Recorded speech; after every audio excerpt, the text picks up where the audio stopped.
The book of Psalms is one of the greatest treasures God has given his people.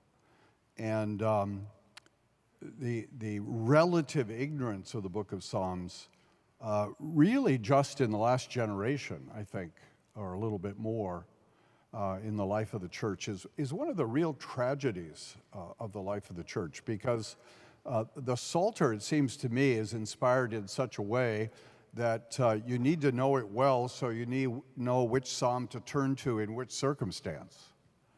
And if suddenly you're facing a circumstance and you've never read the book of Psalms, you really don't know where to look. And part of what the book of Psalms does indeed do relative to enemies is to constantly remind us that God will conquer his enemies. God will overcome his enemies. He'll overcome those enemies for us. And when the world, go home and read Psalm 2.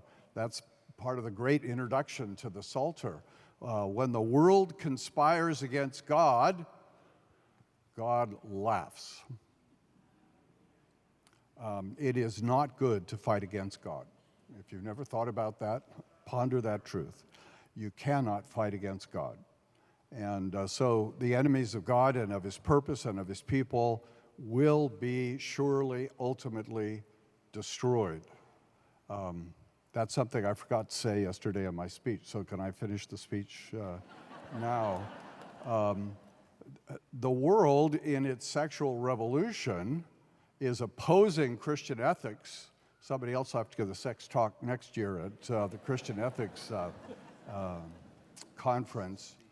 But the confidence we can have is that the lie will always eventually collapse of its own weight and foolishness.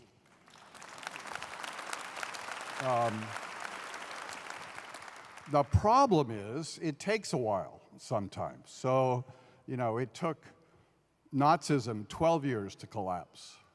It took communism 80 years to collapse. They collapsed in part because of outside pressure, but they collapsed also because of the internal lie that couldn't sustain itself. And so the lies that we face in this world will ultimately collapse, but we need to have confidence that God will vindicate himself, if not in history, on the last day. And as I was thinking about how we reduce fear of the world, one of the thoughts that came to me was a spiritual discipline that Calvin recommended that, as far as I know, has been largely neglected by Reformed people. The spiritual discipline, Calvin said, of spending time meditating on the future life. And I've been studying 1 Peter recently, and in 1 Peter, one of the things that really strikes me is that Peter is living this life constantly in light of the life of the world to come.